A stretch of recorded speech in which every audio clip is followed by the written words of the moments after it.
Již jsem naznačil lidská jména pro 20 znaků. Leblon je Arab Leblone. Plejack je Arab Jackson. Babs Set je Sean. Big Macintosh zůstane stejný.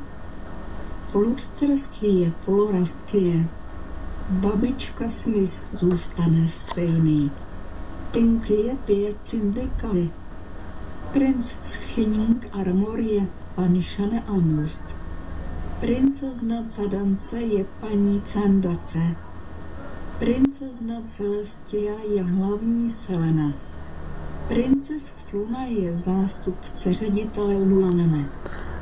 Princezna Twilight Sparkle je princezna Teresa Sparks s přezdívkou Twilight. Ranbogdask je Raven Cash. Rarity je Charity. Soutalono je Lulu. Spike zůstane stejný. Svéty Belle Cindy Belle. Trixie zůstane stejný. A Zecora bude Zoe. V případě, že jste všichni zvědaví, Zoe je jen název pro černou nebo hnědou osobu z Afriky, který začíná písmenem